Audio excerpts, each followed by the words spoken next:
Welcome to my blog. आज के class में मैं relations and functions class 12 maths का लेक्चर नंबर 4 स्टार्ट करने जा रहा हूं। आपने मेरे प्रीवियस 3 लेक्चर्स ज़रूर देखे होंगे जिसमें मैंने सेट्स के उन सारे कॉन्सेप्ट्स को डिस्क्राइब किया है, जिसे जानकर आप रिलेशंस एंड फंक्शंस के सारे कॉन्सेप्ट्स बहुत ही बेटर वे में समझ पाएंगे। तो आइए आज का लेक्चर स्टार्ट करते हैं, रिलेशंस एंड फंक्शंस का लेक्चर नंबर 4। इस लेक्चर में हम रिलेशंस के कॉन्सेप्ट्स और उससे रिलेटेड जितने भी पैरामीटर्स हैं उसे डिस्क्राइब करेंगे। तो सबसे पहले हम रिलेशंस को समझते हैं कि रिलेशन क्या होता है। बेसिकली रिलेशन एक सेट के एलिमेंट से दूसरे सेट के एलिमेंट्स के बीच ऑलवेज होता है, और यह एक खास कंडीशन के थ्रू एक सेट के एलिमेंट दूसरे सेट के एलिमेंट से कनेक्टेड होते हैं। तो यानी कि सबसे पहला फैक्ट हो गया कि अगर एक रिलेशन है तो वह एक सेट के एलिमेंट से दूसरे सेट के एलिमेंट के बीच ऑलवेज होगा। तो it is always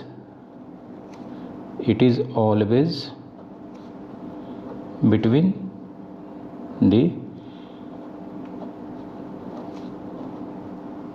elements of set A to elements of set B। यहाँ पे मैंने एग्जांपल के तौर पे फर्स्ट सेट को सेट A कहा है और दूसरे सेट को सेट B कहा है। यह कोई भी दो सेट हो सकता है, X से Y में हो सकता है, नेचुरल नंबर से इंटीजर्स में हो सकता है, या सेट A से सेट A में भी हो सकता है। यानी कि रिलेशंस ऑलवेज फर्स्ट सेट के एलिमेंट से सेकंड सेट के एलिमेंट में होगा। तो यहाँ पे मैंने आपको समझाने के लिए फर्स्ट सेट को सेट ए ले लिया है और सेकंड सेट को सेट बी ले लिया है। अब चूँकि दोनों सेट्स के एलिमेंट्स के बीच रिलेशंस होता है, तो इसलिए यह ज़रूरी हो जाता है कि दोनों सेट्स के बीच एलिमेंट हमेशा दोनों सेट के बीच कुछ ना कुछ एलिमेंट होना चाहिए। मतलब दोनों सेट के इनसाइड कुछ ना कुछ हमेशा एलिमेंट होना चाहिए। तो जिस कारण से अगर एक सेट से दूसरे सेट के एलिमेंट्स के बीच रिलेशन होंगे तो वह दोनों सेट नॉन एम्प्टी सेट ज़रूर होना चाहिए। Set A both sets must be non empty sets, that is A does not equals to 5 and B does not equals to 5। ठीक है, दोनों के दोनों सेट में कुछ ना कुछ एलिमेंट होने चाहिए। अब तीसरी बात, अगर एक सेट के एलिमेंट से दूसरे सेट में एलिमेंट है तो वह रिलेशन ऑलवेज एक सबसेट होगा दोनों सेट के कार्टेशियन प्रोडक्ट के।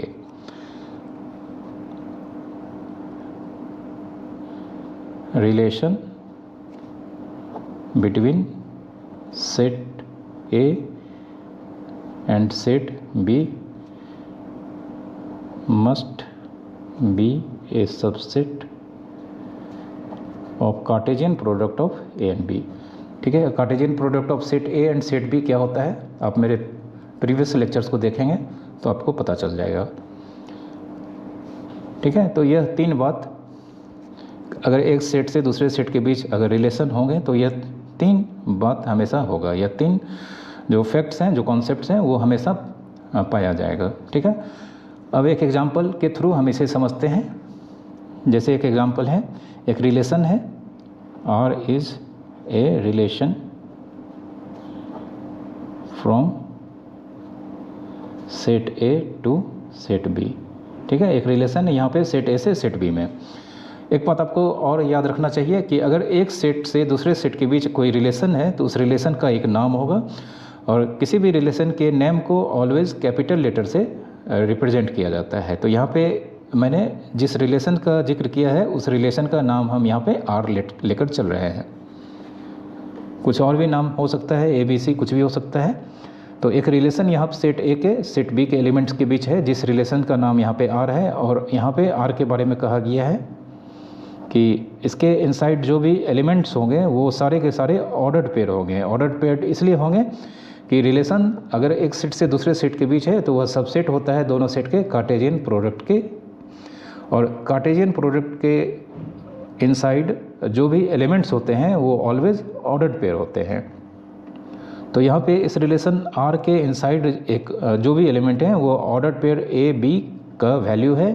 हियर A और B का एडिशन इस एग्जांपल में कहा गया है कि दोनों एंट्रीज A एंड B का एडिशन 0 होना चाहिए, जहाँ पे A अपना वैल्यू सेट A से लेगा और B अपना वैल्यू सेट B से लेगा।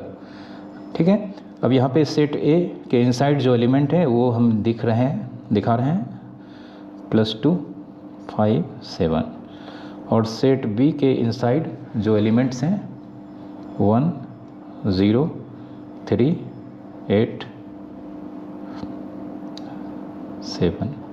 ठीक है, तो यहाँ पे सेट A और सेट B आप देख सकते हैं दोनों के दोनों नॉन एम्प्टी सेट हैं। तो देयरफॉर यहाँ पे हम R का वैल्यू फाइंड करते हैं, रिलेशन R का वैल्यू फाइंड करते हैं। चूँकि यहाँ रिलेशन R के इनसाइड जो भी एलिमेंट्स हैं वह ऑर्डर्ड पेयर AB का कलेक्शन है, और यहाँ पे इस रिलेशन में यहाँ पे यह डिफाइन किया गया है कि सेट A के एलिमेंट A और सेट B का एलिमेंट B तभी एक दूसरे से कनेक्टेड होंगे जब वो दोनों का सम 0 होना चाहिए। तो यहाँ पे हम देख सकते हैं सेट A का एलिमेंट -1 सेट B के एलिमेंट 1 को ऐड करने पे 0 आता है, इसलिए सेट A का एलिमेंट -1 सेट B के एलिमेंट 1 से कनेक्टेड होगा। इस तरह से -1, 1 ऑर्डर्ड पेयर इस रिलेशन R के इनसाइड का एक एलिमेंट होगा। दूसरा सेट A का एलिमेंट 0 सेट B के एलिमेंट 0 को ऐड करने पे 0 आता है, तो इसलिए सेट A का एलिमेंट 0 सेट B के एलिमेंट 0 से कनेक्टेड होगा इस रिलेशन R के थ्रू। अब यहाँ पर देख सकते हैं सेट A के इनसाइड कोई भी ऐसा एलिमेंट नहीं है जिसे हम सेट B के एलिमेंट्स में अगर हम ऐड करेंगे तो 0 आ जाएगा। तो यहाँ पे अब इस रिलेशन R के अंडर एक भी एक्स्ट्रा एलिमेंट अब हम नहीं लिख सकते हैं। अब एक भी एलिमेंट इन दोनों एलिमेंट के अलावा अब नहीं हो सकता है जो इस कंडीशन को फुलफ़िल करेगा। तो इस तरह से यहाँ पे इस रिलेशन R का वैल्यू हमने फाइंड कर लिया। ठीक है, अब देख सकते हैं यहाँ पे इस रिलेशन R के इनसाइड 2 एलिमेंट हैं और दोनों के दोनों एलिमेंट ऑर्डर्ड पेयर हैं, और हर ऑर्डर्ड पेयर में यहाँ पे जो पहला एंट्री है वह अपना वैल्यू पहला सेट A से ले रहा है, और जो दूसरा एंट्री है वो सेकंड सेट B से अपना वैल्यू ले रहा है। और साथ ही साथ यह दोनों एलिमेंट को ऐड करने पे इस रिलेशंस में जो कंडीशन है A और B का सम 0 होना चाहिए उसे यह सेटिस्फाइड कर रहा है। ठीक है, कुछ और एग्जांपल लेते हैं, लेकिन सबसे पहले हम यहाँ पे कुछ और चीज़ समझ लेते हैं। यहाँ पे -1, 1 यह एक एलिमेंट है देखा जाए तो इस सेट R का। तो यहाँ पे यह सेट नहीं है बल्कि एक रिलेशन है जिसका नाम R है। तो since -1, 1 ordered pair belongs to R, इसे हम लिखते हैं ऑल्सो रिटन एज -1 R1। ठीक है, -1 रिलेशन का नाम R, और किस एलिमेंट से यह रिलेटेड है 1 से, और इसे पढ़ते हैं -1 इज रिलेटेड टू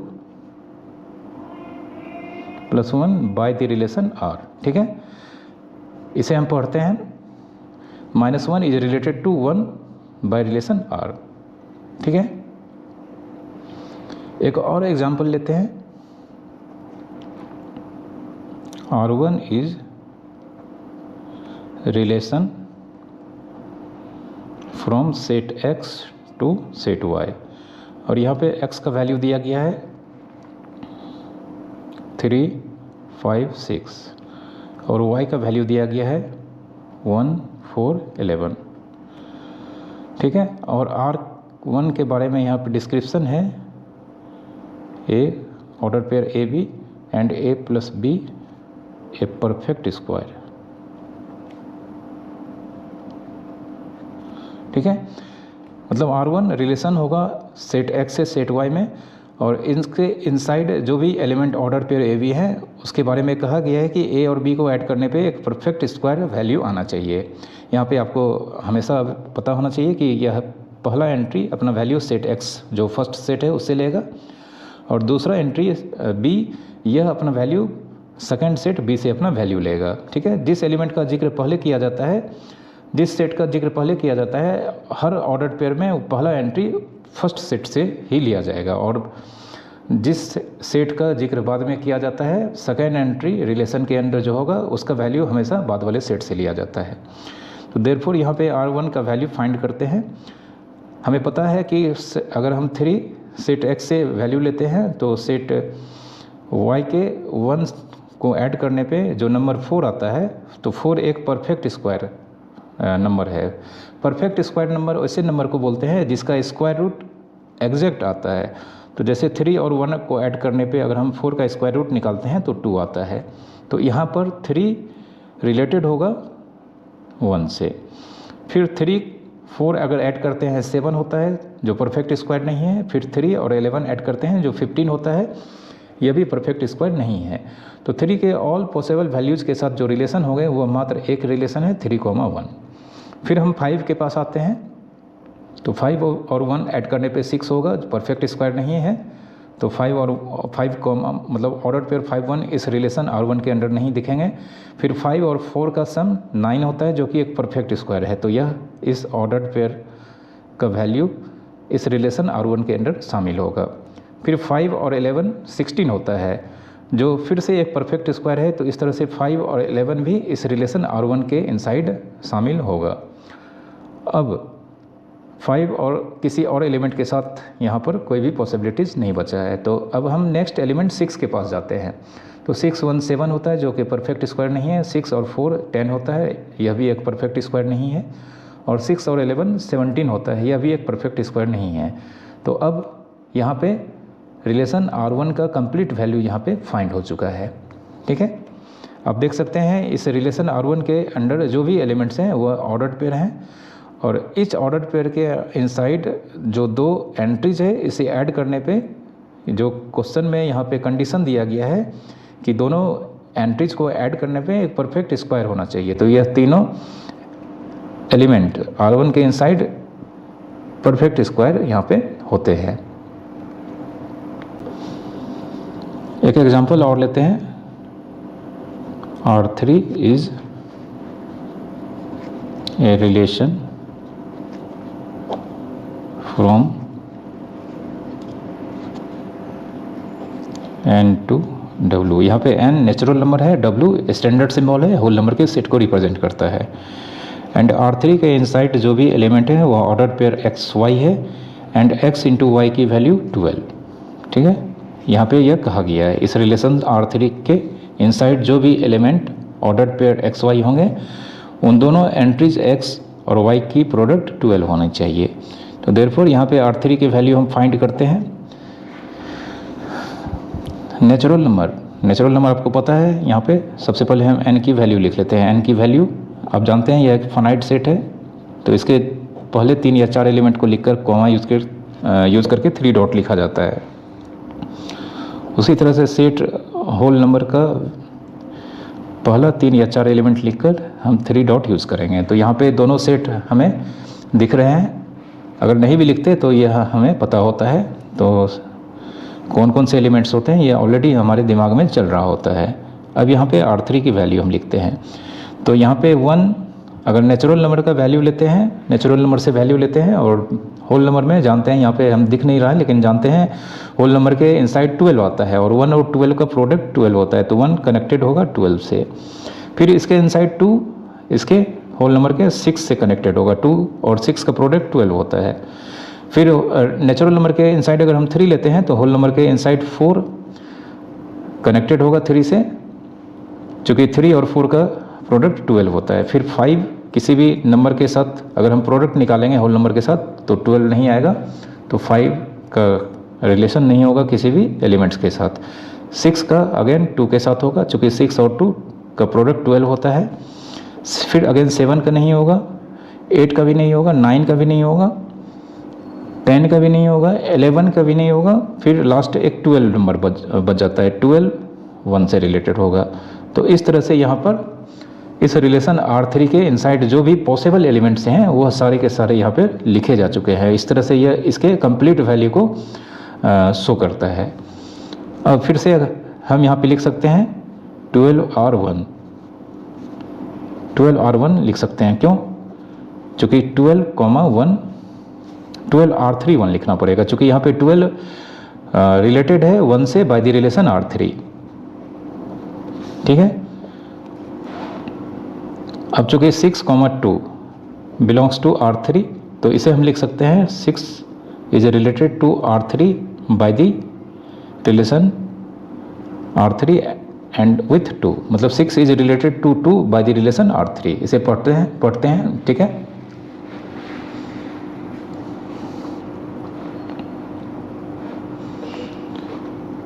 अब हम रिलेशंस के डोमेन और कोडोमेन और रेंज को समझते हैं, ठीक ना।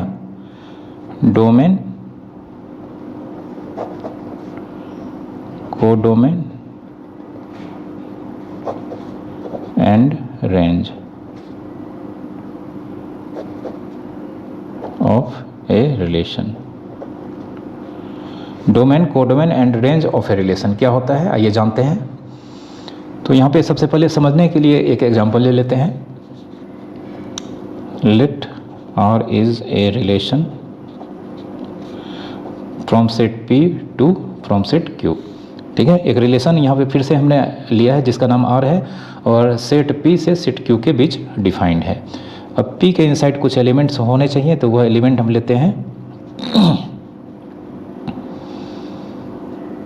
4, 9, 2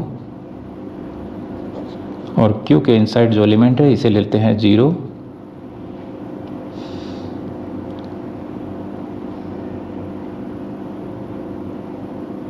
2, 1, 6, ठीक है।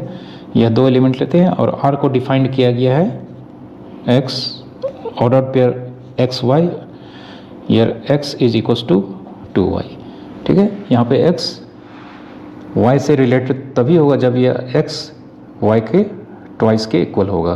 तो सबसे पहले हम यहाँ पे R को डिफाइन करते हैं, R के वैल्यू को निकालते हैं। तो यहाँ पर हमें पता करना है कि सेट P का कौन एलिमेंट सेट B के ट्वाइस करने पे ऑब्टेंड होता है। तो 4 अगर हम सेट P के इनसाइड के वैल्यू को सेलेक्ट करते हैं तो Q का नंबर 2, Q के इनसाइड जो नंबर 2 है इसका डबल करने पे 4 आ जाता है। तो यहाँ पे 4 कनेक्टेड होगा 2 से। फिर 9 सेट Q के किसी भी एलिमेंट से कनेक्टेड नहीं होगा, क्योंकि 9 किसी भी एलिमेंट यहाँ पर जो Q के इनसाइड है उसका डबल करने पे 9 ऑब्टेंड नहीं होता है। फिर Q यहाँ पे P में हम देख सकते हैं 2 एक ऐसा एलिमेंट है जो Q के अंदर 1 एक नंबर है जिसको डबल करने पे 2 आ जाता है। तो यहाँ पे 2 कनेक्टेड होगा 1 से। इस तरह से यहाँ पे R का वैल्यू फाइंड हो चुका है। अब डोमेन, कोडोमेन और रेंज को समझते हैं इस एग्जाम्पल से। तो सबसे पहले अगर एक रिलेशन एक सेट से दूसरे सेट में दिया गया है, जैसा कि इस एग्जाम्पल में सेट P से सेट Q में दिया गया है, तो जो दूसरा सेट होता है यानी कि जो बाद वाला सेट होता है वो पूरा का पूरा सेट रिलेशन का कोडोमेन कहलाता है, ठीक है। तो यहाँ पर इस रिलेशन R का कोडोमेन सेट Q हो जाता है। ये आपको हमेशा याद रखना है कि अगर एक सेट से दूसरे सेट में कोई रिलेशन डिफाइंड है तो हमेशा जो आफ्टर सेट होता है, जो बाद वाला सेट होता है, वह पूरा का पूरा रिलेशंस का कोडोमेन कहलाता है, ठीक है। तो यहाँ पे इस एग्जाम्पल में सेट Q इस रिलेशन R का कोडोमेन है। अब डोमेन, तो डोमेन जो पहला सेट का वो सारा एलिमेंट का कलेक्शन होता है जो जिसने रिलेशन में पार्टिसिपेट किया है, ठीक है। अगर एक सेट से दूसरे सेट में रिलेशन डिफाइंड है तो फर्स्ट सेट का वो सारा एलिमेंट्स जिसने रिलेशन के इनसाइड पार्टिसिपेट किया है उसका कलेक्शन यहाँ पर उस रिलेशन का डोमेन कहलाता है। तो हम देख सकते हैं सेट P के इनसाइड 4, 9, 2 ये 3 एलिमेंट है, बट इस रिलेशन के इनसाइड अगर हम देखेंगे तो ओनली 4 और 2 जो कि फर्स्ट एंट्री का कलेक्शन है। तो ओनली 4 और 2 ही इस रिलेशन के 2 एलिमेंट पार्टिसिपेट किया है इस रिलेशन के अंदर, तो इसलिए यह 4 और 2 का कलेक्शन इस रिलेशन का डोमेन होगा। इसे हम अभी लिखेंगे। और साथ ही साथ रेंज जो बाद वाले सेट का वो सारे एलिमेंट का कलेक्शन जो कि रिलेशन के इनसाइड पार्टिसिपेट करता है, तो उसके कलेक्शंस को हम रेंज कहते हैं। तो यहाँ पे देख सकते हैं कि रिलेशन के इनसाइड जो यहाँ आफ्टर सेट Q है इसका मात्र 2 एलिमेंट 2 और 1 ये मात्र 2 एलिमेंट हैं। यहाँ पे देख सकते हैं जो यहाँ पे सेकेंड एंट्री का कलेक्शन है, यह रिलेशन R के इनसाइड पार्टिसिपेट किया है, इसलिए यहाँ पर 2 और 1 का कलेक्शन इस रिलेशन का रेंज कहलाएगा, ठीक है। Codomain of R equals to set Q letter set, ठीक है, it means if R is a relation from set P to Q, so then Q codomain R equals to Q later set means बाद वाला set, ठीक है। अब domain R set of all elements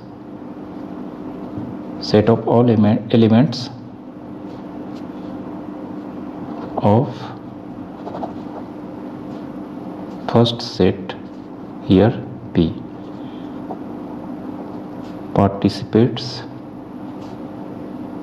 in R, ठीक है। पहला set का elements का कलेक्शन जो कि रिलेशन R के इनसाइड पार्टिसिपेट करता है वो डोमेन कहलाएगा। तो देयरफॉर यहाँ पे इसका वैल्यू हो जाएगा 4,2 यह सेट, और रेंज ऑफ R मतलब set of all elements of second set और लेटर सेट, यहाँ पे Q which participates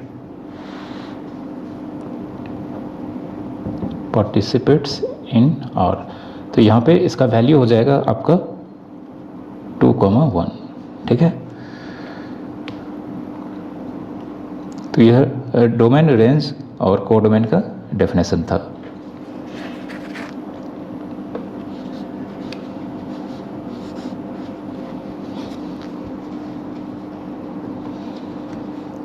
सेट को हम डायग्राम के फॉर्म में भी एक्सप्रेस कर सकते हैं। तो यहाँ पर इस एग्जांपल में अगर हम इस रिलेशन R को डायग्राम के फॉर्म में एक्सप्रेस करें तो जो पहला सेट है उसका डायग्राम जो कि एक सर्कल के फॉर्म में होगा वह लेफ़्ट साइड होगा, और जो दूसरा सेट है उसका डायग्राम फिर से एक सर्कल होगा जो राइट साइड होगा।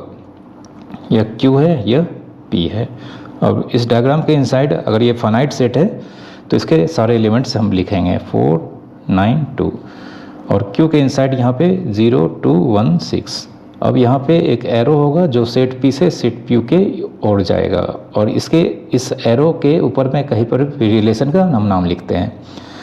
अब हम देख सकते हैं कि यहाँ पर 4 कनेक्टेड है 2 से, इसलिए 4 से एक एरो जाएगा 2 के पास, फिर 2 1 से कनेक्टेड है 2 से एरो जाएगा 1 के पास। तो इस तरह से यह सेट के डायग्राम फॉर्म को एक्सप्रेस करता है। इसके बारे में क्लास 11th में आप अच्छी तरह से पढ़ेंगे।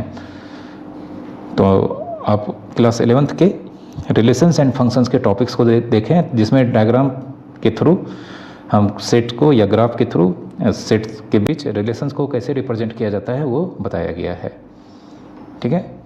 तो इस डायग्राम से हम फिर से हम रिलेशन R का वैल्यू अगर लिखना चाहेंगे तो यहाँ पे 4 कनेक्टेड है 2 से, तो 4,2 इसका एक मेंबर होगा या एलिमेंट होगा, फिर 2 कनेक्टेड है 1 से तो 2,1 इसका एक एलिमेंट होगा, ठीक है। यह इस रिलेशन R का वैल्यू होगा।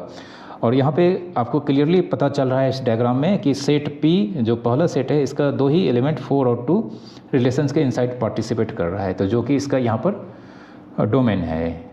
और सेट Q के 2 एलिमेंट 2 और 1 पार्टिसिपेट कर रहे हैं, तो फिर से यह इसका एक रेंज है। और जो बाद वाला सेट है यह पूरा का पूरा इसका कोडोमेन होगा। आइए कुछ सेट्स के टाइप्स को यहाँ पे समझते हैं। सेट्स के टाइप्स ऑफ सेट्स के टाइप्स। तो सबसे पहला टाइप है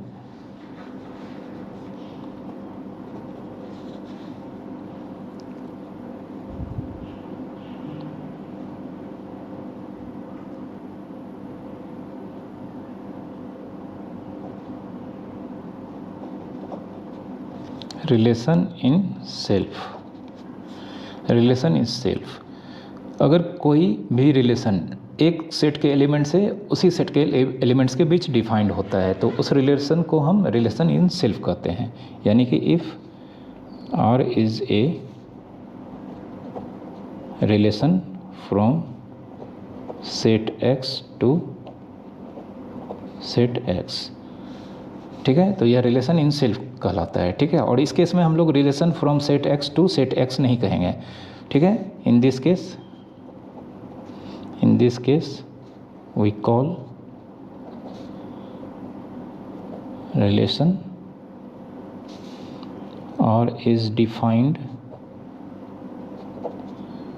ऑन सेट एक्स। ठीक है, इस केस में हम सिर्फ relation R is defined on set x. On set x का मतलब हो गया set x to set x. ठीक है, एक एग्जांपल हम लेते हैं। जैसे हम मान लेते हैं एक्स के इनसाइड एलिमेंट हैं 3, 5, 0, 7 और R is relation on x, और आर के इनसाइड जो एलिमेंट है ऑर्डर पेयर ए बी,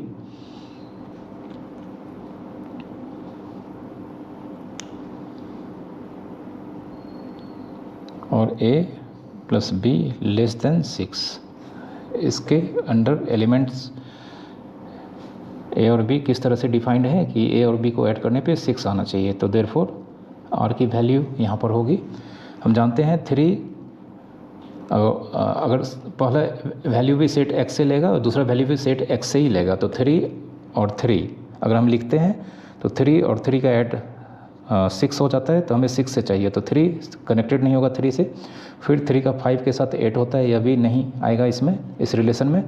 3 और 0 का सम 3 होता है, तो 3 कनेक्टेड होगा 0 से, और यह लेस देन 6 होता है, इसलिए हमने इसे रिलेशन आर के इनसाइड लिखा है। फिर 5 का 3 के साथ 8 हो जाएगा, 5 का 5 के साथ 10 होगा, 5 का 0 के साथ आपका 5 होगा, तो 5 और 0 का सम 5 लेस देन 6 होता है, तो इसे हम इस रिलेशन आर के इनसाइड लिख सकते हैं।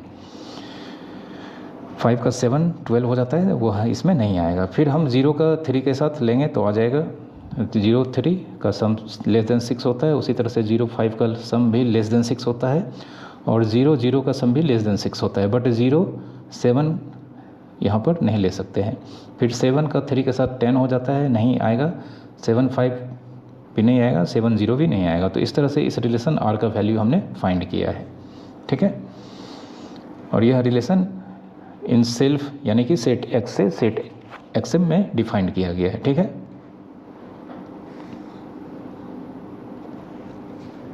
दूसरा रिलेशन है आइडेंटिटी रिलेशन। आइडेंटिटी रिलेशन, ठीक है, आइडेंटिटी रिलेशन के लिए डेफिनेशन है कि सबसे पहले यह एक रिलेशन सेल्फ में होता है। इट इज़ रिलेशन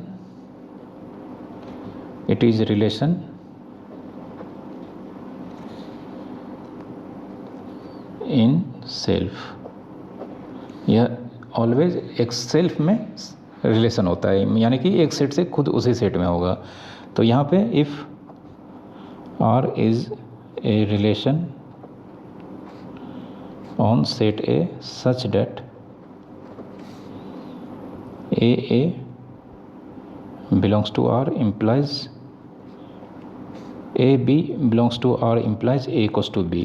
ठीक है, डेट इज कह सकते हैं कि R all order pair A B where A equals to B।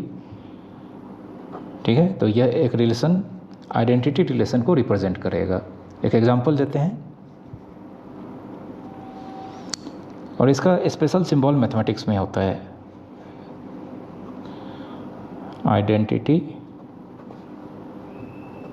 Relation on set ए, इसका सिंबल आइडेंटिटी वर्ड आई से स्टार्ट होता है, और आइडेंटिटी रिलेशन ऑन सेट ए को हम आई, लेकिन सेट ए से सेट ए में होगा, इसलिए इसे आई ए लिखा जाता है। तो इस एग्जांपल में हम यहाँ पर एक एग्जांपल लेते हैं जिसका हम यहाँ पर आइडेंटिटी रिलेशन का वैल्यू फाइंड करें। एक एग्जांपल, अगर सेट ए 2 3 -1 0, तो देयरफॉर आई ए। हमें पता है आइडेंटिटी रिलेशंस के इनसाइड जो भी एलिमेंट्स होते हैं, ठीक है, ऑर्डर पेयर ए बी, उसमें ए और बी इक्वल होना चाहिए। तो यहाँ पे 2 के इक्वल होगा, 3 के इक्वल होगा, -1 के इक्वल होगा, और 0 के इक्वल होगा। तो इस तरह से यह मात्र 4 एलिमेंट इस आइडेंटिटी रिलेशन ऑन ए में डिफाइंड होंगे। ठीक है, क्योंकि कोई भी नंबर किसी दूसरे नंबर के इक्वल कभी भी नहीं होता है, ठीक है। तो इसी तरह से अगर हम identity relation on natural number लिखना चाहेंगे तो इसका सिंबल हो जाएगा IN। I means identity relation, N means from natural number two natural number. तो इसके इनसाइड कुछ एलिमेंट्स को हम लिख सकते हैं, जैसे 1, 1, 2, 2 से कनेक्टेड होगा, 3, 3 से कनेक्टेड होगा। चूँकि अब इसके इनसाइड इन्फिनाइट एलिमेंट्स हैं तो इसके फर्स्ट 3 और 4 एलिमेंट्स को लिखकर हमने यहाँ पे 3 डॉट यूज़ किया है, ठीक है। तो यह आइडेंटिटी रिलेशन का टाइप्स था। अब next empty relation. Empty relation, empty relation तो इफ़, इसे डिफाइन किया गया है, if R is a relation on A, मतलब यह भी सेल्फ में होता है। तो if R is a relation on A such that R की वैल्यू 5 मीन्स एम्पटी, मतलब एक सेट के एलिमेंट से दूसरे सेट के एलिमेंट में ऐसा रिलेशन जिसके इनसाइड एक भी एलिमेंट नहीं होते हैं तो उसे एम्पटी रिलेशन कहा जाता है। जैसे एक एग्जांपल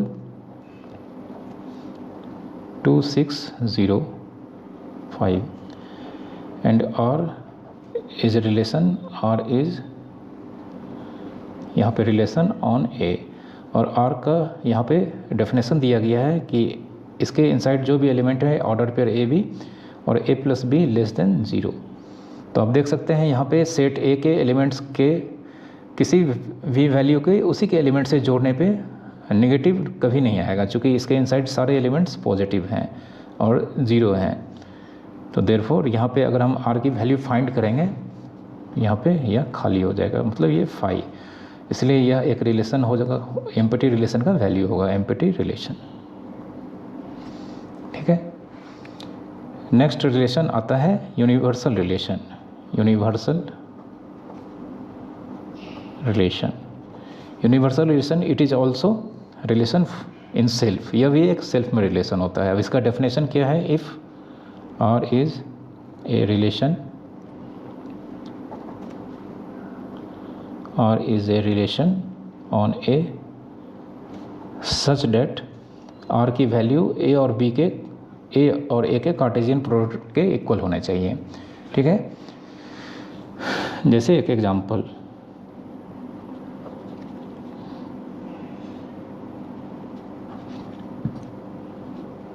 यहाँ पे सेट A के इनसाइड 3 एलिमेंट्स हैं 1, 2, 5 and R is a relation, R is a relation on A and R की वैल्यू यहाँ पे दिया गया है कि और all order pair a b and a plus b greater than 0, ठीक है। तो यहाँ पे R के इनसाइड जो भी ऑर्डर पेयर ए बी हैं उन दोनों ऑर्डर पेयर के एंट्रीज का सम ग्रेटर देन 0 होना चाहिए। तो यहाँ पे हम देख सकते हैं कि सेट ए के इनसाइड सारे एलिमेंट पॉजिटिव हैं और किसी भी 2 पॉजिटिव नंबर को ऐड करने पे हमेशा रिजल्ट ग्रेटर देन 0 आता है। तो यहाँ पे R का वैल्यू अगर हम फाइंड करते हैं, R का वैल्यू अगर हम फाइंड करते हैं तो 1, 1 से कनेक्टेड होगा, 1, 2 से भी कनेक्टेड होगा, 1, 5 से भी होगा, चूँकि 1 और 2 और 1 और 5 को ऐड करने पे ग्रेटर देन 0 आएगा। उसी तरह से 2, 1 से कनेक्टेड होगा, 2, 2 से होगा, 2, 5 से होगा, फिर 5, 1 से होगा, 5, 2 से होगा और 5, 5 से होगा। तो इस तरह से यहाँ पे R के वैल्यू को हमने फाइंड किया है। और अगर इसी समय अगर हम A क्रॉस A मतलब Cartesian product of A and A का वैल्यू फाइंड करते हैं तो यह भी 1, 1, 1, 2, 1, 5, फिर तुम्हारा आपका 2, 1, 2, 2, 2, 5 एंड 5, 1, 5, 2, 5, 5 यह आएगा। तो आप क्लियरली देख सकते हैं यहाँ पे R और A क्रॉस A का वैल्यू इक्वल है, यानी कि यहाँ पे R equals to A cross A है। तो इस तरह से यह एक यूनिवर्सल रिलेशन, यह एक यूनिवर्सल रिलेशन को रिप्रेजेंट करता है, यह एक यूनिवर्सल रिलेशन को रिप्रेजेंट करता है यहाँ पे इस एग्जांपल में, ठीक है। अगर आपको हमारे सारे लेक्चर्स अच्छी तरह से समझ में आते हैं तो प्लीज़ आप हमारे चैनल को सब्सक्राइब कर लें और वीडियो को लाइक करें और साथ ही साथ इसे शेयर भी करें। Thank you for watching.